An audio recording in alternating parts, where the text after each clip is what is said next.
presented, and with us is a very, very distinguished panel, which I would like to introduce because, and we can get into the meat of the budget, starting with Ralph D'Souza, President GCCI. Ralph Bab, welcome. Yes. Ashutosh Karangate, who is an expert in MSMEs, consultant. Ashutosh Bab, welcome to our show. Thank you. Nitin Bab Kunkolikar, President Emeritus, MEIT, and past President Thank you. GCCI. Nitin Bab, welcome. Rohan Bab Bandare, Chartered Accountant, Chairman, Taxation Committee, GCCI. Rohan Bab, welcome. Now, Ralph Bab, it was a budget. Lot of people are waiting for this budget, given that it is probably the first full year of non-COVID to a large extent, and a lot of discussion happened. What do you feel about the budget? Give us a general overview. Yeah, to start with, I find that it was a balanced budget in the sense that COVID is behind us, and there were a lot of projects, a lot of investment that was supposed to be done, and this time we see that many of those are featuring in the budget. One of the reasons is because we expect revenues also to be generated from the mining. That also will give a boost. We require revenue generation to meet the expenses. So all in all, it's a balanced budget.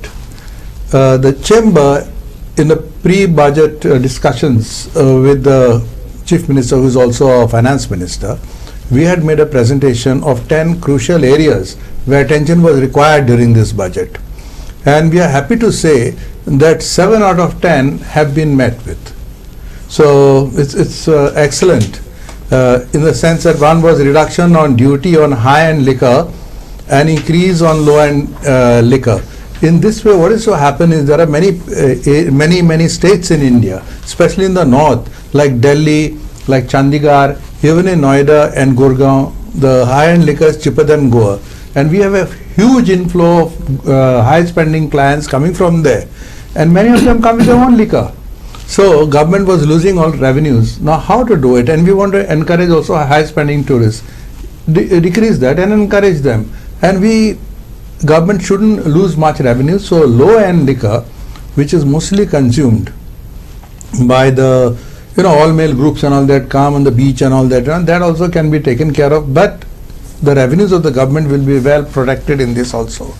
Then secondly, there was the recovery of the areas of tax through settlement. This is regarding our amendment of Ordinance of 2020. We had requested the government for modification and extension of this date. This has been also met with, and it's a good thing for people who are yet to pay and who are lagging behind in the payments because of this clarity that has been now obtained with this. Here there was also a provision. We had asked for a rapid system for transportation. Partly this has been met with, because there are also, the government said that there are many buses of the private operators that take a lot of time to from point to point destination. They are going to be taken over the government. This also will ensure that there is a quick transportation, but we have to work a lot on this, especially in introducing the water transport for passengers, which will decongest the roads. Then the other thing was this VAT rate on piped natural gas. It is at 12.5%. We had asked to reduce this by 3%. It's a clean gas. What is to happen that industries were using furnace oil, and furnace oil was polluting oil. So how do we do this? By using clean fuel. And this was very high compared to other states, because there are many states who go up to 3%. So the government, what they have said, that they are reducing it, but they're reducing on consumption. There's a consumption ceiling up to certain up to consumption or on certain level. It will be less, and higher consumption will progressively be increased. But yet it is going to be rationalized. There is a construction of new boring bridge, which you had said it is in a bad shape. If something happens to that, the connectivity is totally gone. That has also come. Then special incentive for greens. We have to give certain incentives for industry to go green, and that also has been agreed to. And the amendment for Cooperative Societies Act for registration, this to consider the present date for stamp duty and all calculating.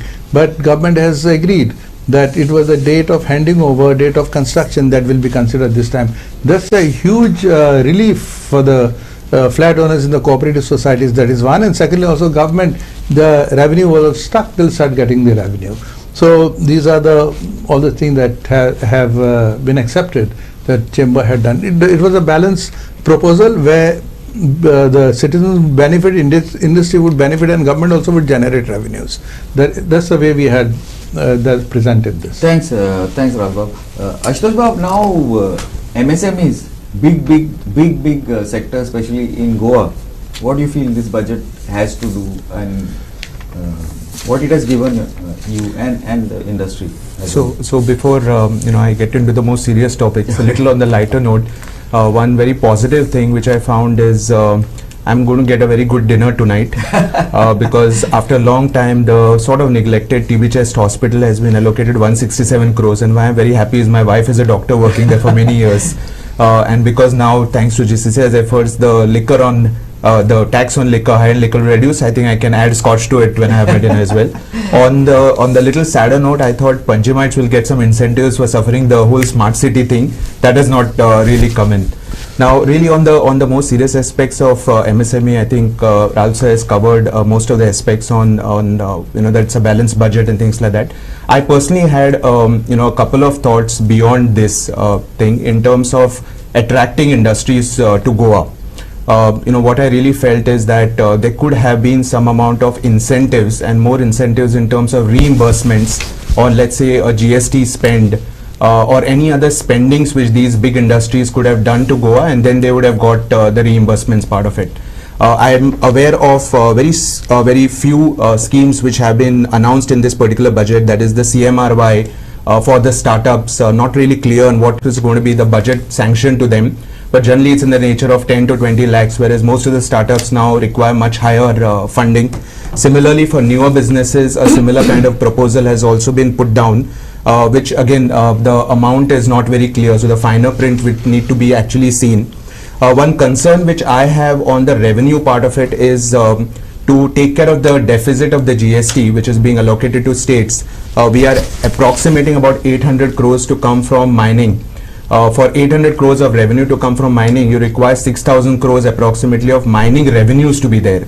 And considering that we are still in sort of infancy stage, to actually have that kind of an assumption that we are going to have 6,000 crores of mining revenue from which the government will get about 800 crores could be a little concerning. So while we are looking at a fiscal positive budget of about 60 crores, that's what we are envisaging, 800 crores from that being revenue from mining is a bit of a concern for me, because even if I reduce it by say 20%, it still goes into a big negative, a big deficit. So I am looking at that to be a concern. On the spendings part of it, I think logistics wise a lot has been done.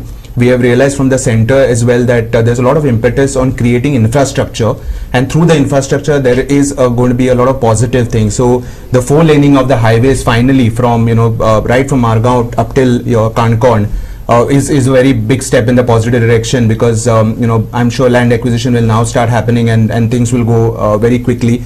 The Pororim stretch and the overbridge, of course, Pororim guys are going to have a tough time when it happens, because I think 2 years. Should have, I think almost 2 years. Minimum 4 yes, years. and now with MOPA being a center as well, it's going to be a headache for them. But at least hopefully they can see positive things happening at the end of those 3 years. I think electricity, the allocation of funds are about 4,000 crores towards electricity. The substation is also a very good development, because we already are hearing complaints about paucity of electricity, erratic supply. So that I thought was a very good positive in that sense.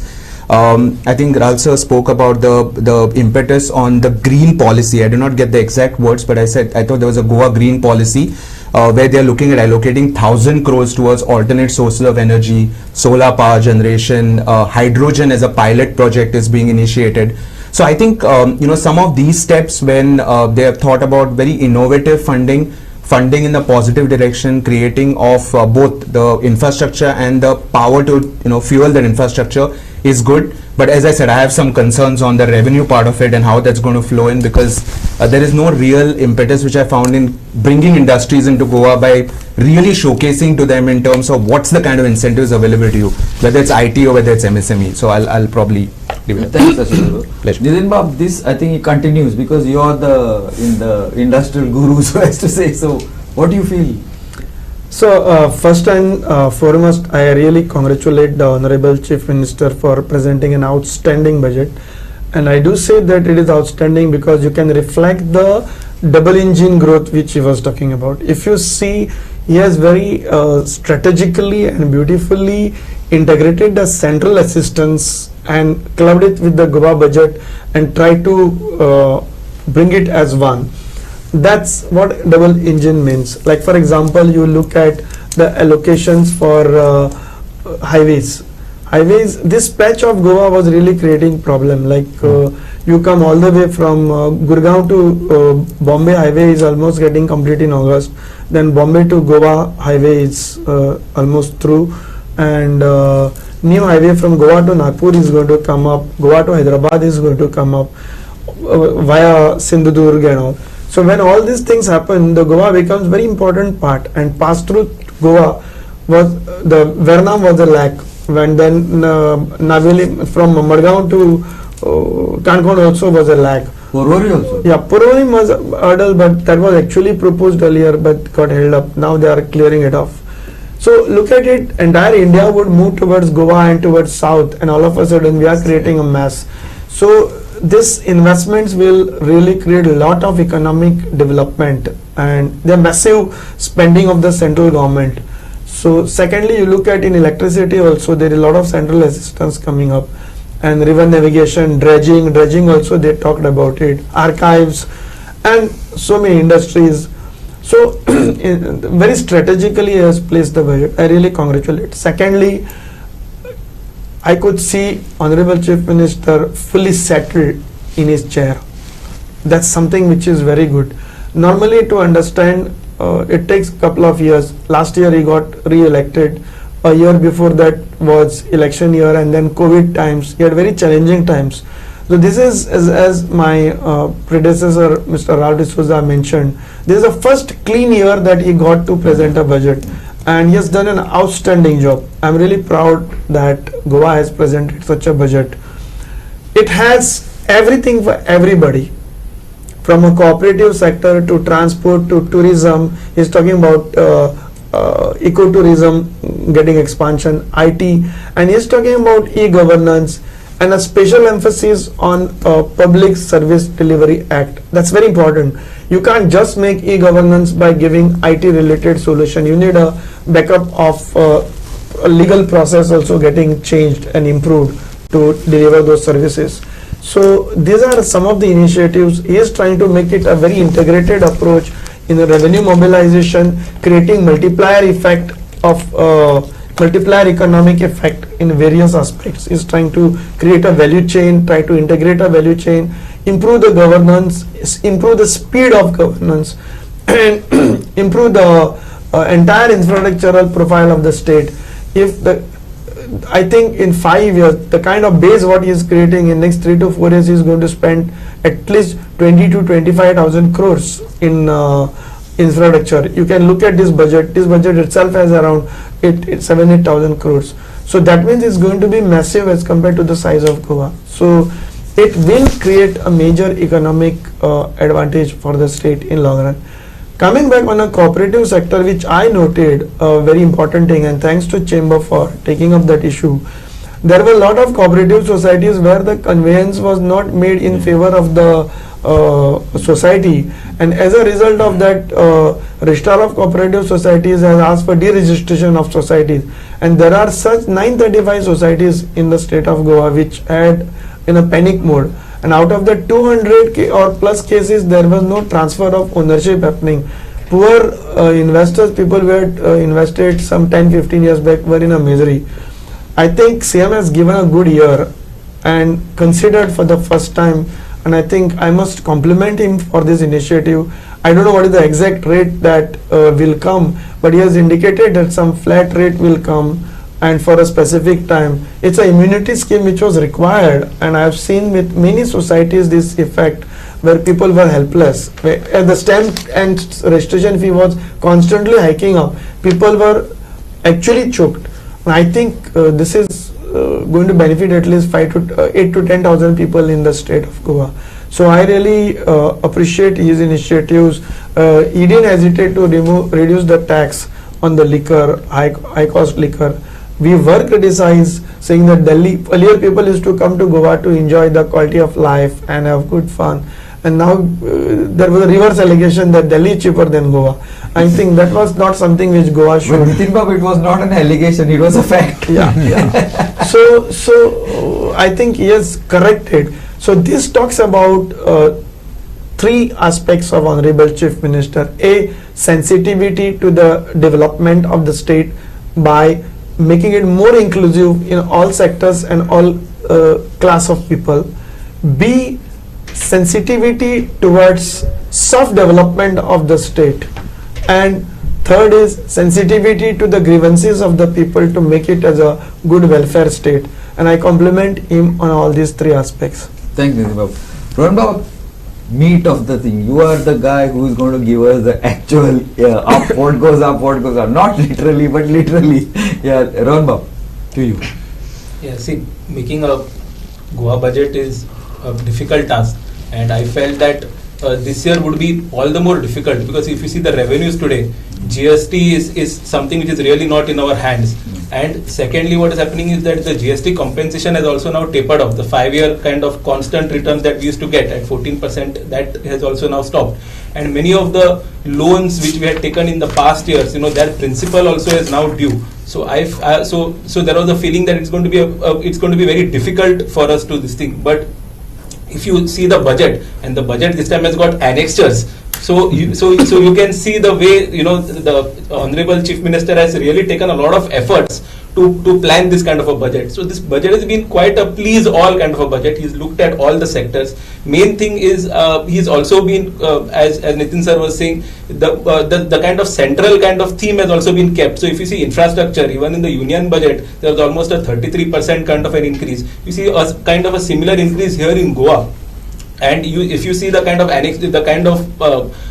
infrastructure works which are there, the kind of 4-laning, the kind of corridors, the kind of water treatment, sewage treatment plants which are coming up, the kind of focus is entirely on infrastructure, and that's obviously going to have a multiplier effect, and that again puts the ball back into the industry and for kind of a private investment. So this kind of a public investment and a private investment can now kind of spur the kind of economy. As far as taxation is concerned, the two main things which I saw was the one-time tax settlement scheme. This has been a long-standing demand of the industry, that the erstwhile taxes, that is your VAT, CST, luxury tax, entry tax, many pending cases are going on, and they wanted to settle this at a kind of an amicable rate. Especially now that you are come into GST, and the GST assessments also are going on. This is a very good kind of a arrangement where a government also is able to get a kind of a substantial revenue, and the business also is able to get a ease of doing business. So this has become a very nice kind of a scheme. And again, as Ralph sir had said about the piped natural gas, this was a long-standing demand from the industry, because what happens is VAT, moment you charge VAT on a piped natural gas, because your end product is under GST, you are not able to get the credit of that, and it becomes a cascading effect, more so when your neighboring states are at a lower rate. So these were the two kind of this thing. Now I think we'll all have to look for the execution. So the action report plan had come yesterday, where the kind of percentage was at around 34%. So hopefully we'll try. We really hope that the kind of budgetary provisions for the current year will have a much higher kind of a percentage. Yeah, we are going to go in for a small break after a couple of minutes. So I'll bring sir after the break to speak on tourism. But I just wanted to just leave it open for a little bit. Health also, he's put in a lot of effort in health. He's given an 18%. I think last year it was some 12-13%. Yeah. Yeah. So 18%. He's put in a lot of effort in that. Second thing is, one thing we need to discuss is what Ashutosh and what Nitin were talking about, that speed of governance and IT and delivery. Very, very good, what do you say, mindset, very, very good mindset. But this delivery and speed of governance, this IT thing, it is something that will depend a lot on implementation. It will depend not only on political will, it will depend on the administration, the bureaucrats, the IAS, to see how far they can push the files, all the files. I will come to tourism in a short while, because also the second thing, one thing, the government has put in a lot, the central government has put in a lot of money, finance into Goa. So how we use this money is going to be very important, because last time, for whatever reason, and he was election year and all, just after election, not too much of it was used. Like a lot of now, one thing, if you want to come from Margam, even though one side is open, it's a beautiful drive. Our roads, highways, I know Panjim is a bit of a mess, Ashutosh, you and me, for both of us.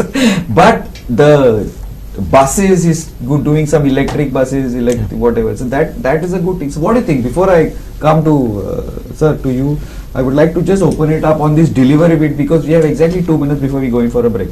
Can I say something? Yeah, please. So when we talk of delivery, IT governance, issue is the stakeholder. It's going to be a 3-tier effort.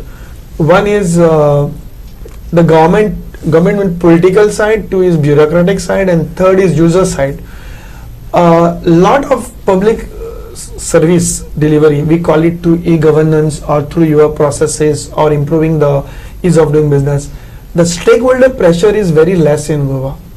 Like if you look at look at anything in Goa, why Panjim citizens are not demanding better governance from the municipality? Absolutely. Yeah, there is no pressure. Why this is not happening in Margao? Why same people get elected? We need to ask this question. So the fault is at us. Don't blame them. In fact, lot of reforms were done by government. I've seen under Honorable CM 2 years back, we had created a lot of reforms. Hardly even there is no proper awareness within the system by the concerned stakeholders. Even we meet some people in real estate, they are not aware that such notifications and circulars are there. Why people in business also, they don't update themselves and keep alert on what changes happen in the business? Why do you only blame chamber or something? Chamber can pass on, but industry representative should be hungry to tap in. Nidma, I'll come back to you on this, but before that I need to go in for a small break. Keep watching and we'll be back after the break.